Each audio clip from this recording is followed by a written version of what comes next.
देखो यार, अगर तुम लोग प्रो रेसलिंग नोआ के फैन हो तो ये वीडियो तुम्हारे लिए होने वाले गए, क्योंकि गाइज एजे स्टाइल के नोआ पर डेब्यू कंफर्म होने के बाद अब डब्ल्यूडब्ल्यूई के दो और रेसलर्स का नोआ पर डेब्यू कंफर्म हो चुका है। डब्ल्यूडब्ल्यूई के नोआ के साथ पार्टनरशिप करने के बाद अब डब्ल्यूडब्ल्यूई और ट्रिपल ए के पार्टनरशिप को लेकर बहुत ही बड़ी अपडेट आ रही है। हैंगमैन एडम पेज के इस हफ्ते डायनामाइट पर अपीयर होने को लेकर बैक स्टेज से काफी बड़ी रिपोर्ट आ चुकी है। कोटा इबुशी के इंजरी और उनके रिटर्न को लेकर कोटा इबुशी की तरफ से काफी बड़ी अपडेट आ रही है। एईडब्ल्यू रेसलिंग का कॉन्ट्रैक्टेड रेसलर इस हफ्ते के अंदर फ्री एजेंट बन चुका है, तो वहीं एनजेपीडब्ल्यू का एक बड़ा सुपरस्टार फॉरबिडन डोर से पहले इंजर्ड हो चुका है। तो गाइस चलिए बिना किसी देरी के शुरू करते हैं इस वीडियो को। और गाइस सबसे पहले बात करेंगे हैंगमैन एडम पेज की। बात करें हैंगमैन एडम पेज की तो गाइस ये बात तो हम सभी लोगों को मालूम है, हैंगमैन एडम पेज पिछले 4 महीनों से एईडब्ल्यू के शो पर अपीयर नहीं हुए हैं। और वैसे तो ये ऑलरेडी कंफर्म माना जा रहा है कि अगले महीने जुलाई के ओपनिंग के ऊपर ही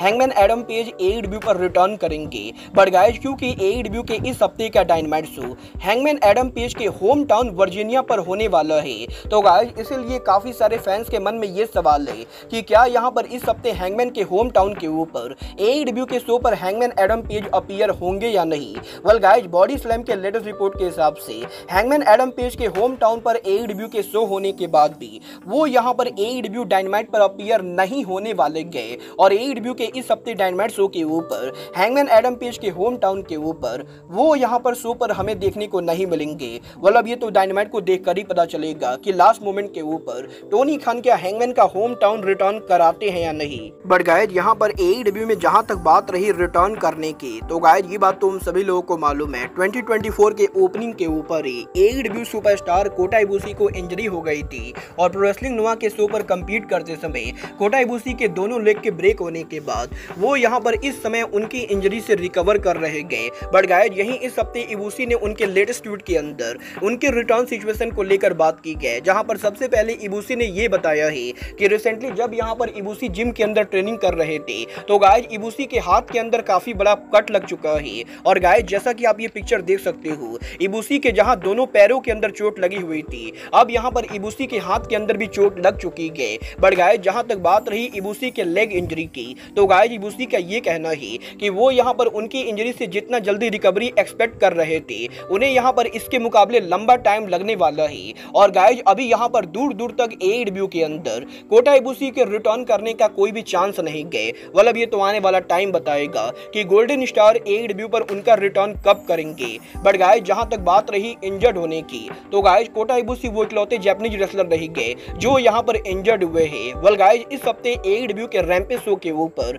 एनजेपीडब्ल्यू के राइजिंग सुपरस्टार शोटा इमिनो के कंप्लीट करने के बाद अब शोटा इमिनो को एईडब्ल्यू के रैंपेज पर मैच के दौरान इंजरी हो चुकी है। और गाइस शोटा इमिनो ने सोशल मीडिया के ऊपर लेटेस्ट ट्वीट करके ये कंफर्म किया है कि वो यहाँ पर एईडब्ल्यू के रैंपेज शो पर जब कंप्लीट कर रहे थे उसी समय उनके हिप के अंदर फ्रैक्चर इंजरी हो गई है। और गाइस शोटा इमिनो के इस इंजरी की वजह से वो यहाँ पर अब रिंग के अंदर लंबे टाइम तक कंपीट नहीं कर पाएंगे। और गाइस यहाँ पर शोटा इमिनो ये एक्सपेक्ट कर रहे गए कि वो यहाँ पर एनजेपीडब्ल्यू के जीवन क्लाइमेक्स से पहले पॉसिबली यहाँ पर उनकी हिप इंजरी से रिकवर कर जाएंगे। और गाइस यहाँ पर शोटा इमिनो ने उनकी हिप इंजरी के सीटी स्कैन को शेयर करके ये कंफर्म किया है कि वो यहाँ पर जीवन क्लाइमेक्स से पहले अब रेसलिंग के अंदर काम नहीं करने वाले गए। वेल गाइस क्योंकि शोटा इमिनो ने ये कंफर्म कर दिया है कि वो यहाँ पर जीवन क्लाइमेक्स से पहले रेसलिंग में काम नहीं करेंगे, तो गाइस ये चीज भी अब कंफर्म हो चुकी है कि इस साल एईडब्ल्यू और एनजेपीडब्ल्यू के फॉरबिडन डोर के ऊपर हमें यहाँ पर शोटा इमिनो देखने को नहीं मिलेंगे।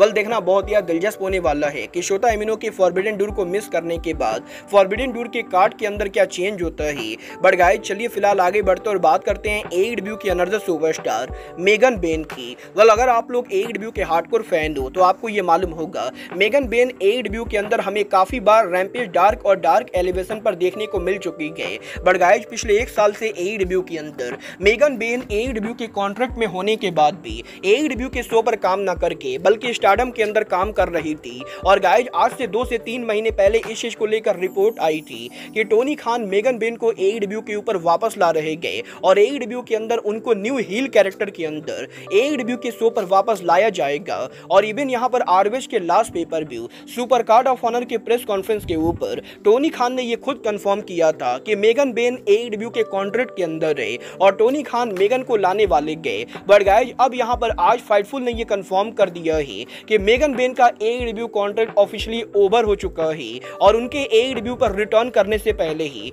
वो यहाँ पर फ्री एजेंट बन चुके गए। वेल मेगन बेन के कॉन्ट्रैक्ट का ओवर होने का मतलब ये बिल्कुल भी नहीं गए कि वो AEW पर नहीं आएंगी, क्योंकि गाइज फाइटफुल के रिपोर्ट के हिसाब से वो अभी यहाँ पर AEW के शो पर पॉसिबली काम करने वाले गए और possibly Tony Khan Megan Ben को न्यू कॉन्ट्रैक्ट में भी साइन करने वाले गए। बट गाइज फिलहाल के लिए मेगन बेन करंटली पूरी तरह से फ्री एजेंट है और अगर यहाँ पर कोई भी कंपनी चाहिए तो वो यहाँ पर मेगन बेन को कॉन्ट्रैक्ट ऑफर दे सकती गए। वेल देखना बहुत ही दिलचस्प होने वाला है कि मेगन के फ्री एजेंट बनने के बाद वो टोनी खान के साथ न्यू कॉन्ट्रैक्ट साइन करती गए या वो यहाँ पर WWE या TNA को ज्वाइन करती गए। जहां तक बात रही ज्वाइन करने की तो गाइज ये बात तो हम सभी लोगों को मालूम है, इस हफ्ते जापान की दूसरी सबसे बड़ी रेसलिंग कंपनी प्रो रेसलिंग नोआ ने ये अनाउंस किया कि एजे स्टाइल निप्पॉन बुडोकान में प्रो रेसलिंग नोआ के ऊपर डेब्यू करने वाले गए और 13 जुलाई के ऊपर प्रो रेसलिंग नोआ के डेस्टिनेशन शो के ऊपर एजे स्टाइल उनके डेब्यू मैच के अंदर लेजेंड नायोमुची मारुफुजी को फेस करेंगे। और यहीं इन दोनों के मैच के कंफर्म होने के बाद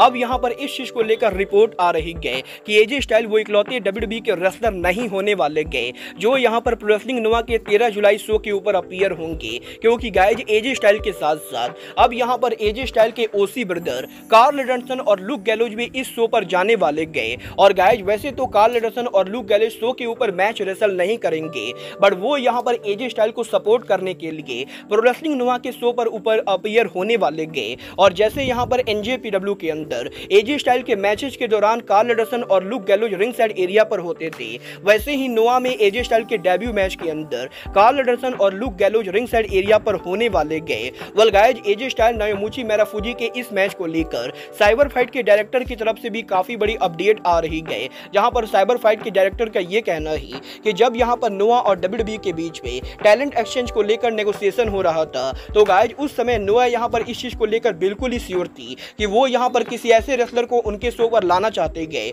जिनको यहां पर जापानीज क्राउड काफी बढ़िया तरीके से जानती गए। और क्योंकि नोआ के शो पर पहले शिंसुके नाकामुरा अपीयर हो चुके गए तो इस बार नोआ रेसलिंग एजे स्टाइल को उनके शो पर जाती थी, क्योंकि गाइज जापानीज क्राउड एजे स्टाइल को काफी बढ़िया तरीके से जानती गए। और NJPW में एजे के लॉन्ग हिस्ट्री की वजह से एजे स्टाइल के नोआ पर शो के आने से प्रो रेसलिंग नोआ की शो के टिकट सेल में भी काफी बड़ा बूस्ट आएगा। और गाइज इसीलिए नोआ ने ये डिसाइड किया है कि वो एजे स्टाइल को उनके शो के ऊपर लाएंगे। मतलब ये तो आने वाला टाइम बताएगा कि मारुफुजी और एजे स्टाइल का ये मैच निप्पॉन बुडोकान को सोल्ड आउट कर पाता है या नहीं। बट गाइज जहां तक बात रही WWE की तो गाइज ये बात तो हम सभी लोगों को मालूम है, WWE के अंदर विंस मैकमैन के कंपनी से बाहर जाने के बाद और TKO की कंपनी को टेक ओवर करने के बाद कंपनी के अंदर बहुत सारे मेजर लेवल के चेंजेज हो रहे गए। और इनमें से सबसे बड़ा चेंज WWE का दूसरे ब्रांड के साथ पार्टनरशिप करना है। वेल WWE करंटली यहां पर 3 इंटरनेशनल कंपनी के साथ पार्टनरशिप में काम कर रही गए, जहां पर WWE अमेरिका की तीसरी सबसे बड़ी कंपनी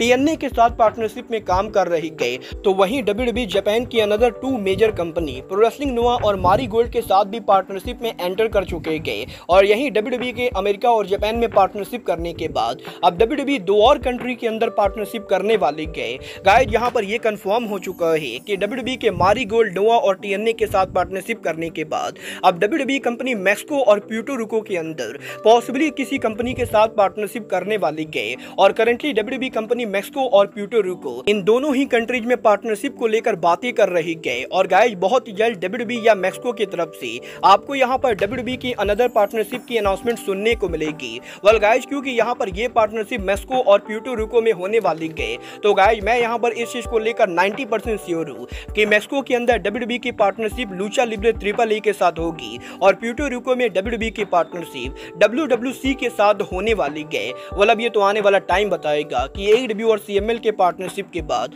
क्या लूचा लिब्रे AAA AEW को छोड़कर WWE के साथ पार्टनरशिप में जाती है या नहीं। वेल मुझे यहाँ पर इसके पर्सनली हाई चांसेस लगते गए कि कोनन यहाँ पर WWE के साथ पार्टनरशिप में जाएंगे, क्योंकि गाइज ऑलरेडी कोनन AEW के लेकर काफी ज्यादा हीट है और पिछले काफी दिनों से कोनन WWE की चाटते जा रहे गए। और अब यहाँ पर फाइनली कोनन का इसका फायदा मिलने वाला है जब WWE कंपनी कोनन की कंपनी लूचा लिब्रे AAA को पार्टनरशिप में लेगी। वेल आप लोग AAA और WWE के पार्टनरशिप को देखना चाहते हो या नहीं, आप लोग मुझे कमेंट करके बताइए। बट गाइज अब आज के इस वीडियो में बस इतना ही, मैं मिलता हूं आपसे अपने अगले वीडियो में। बट गाइज तब तक के लिए goodbye, good night and bang.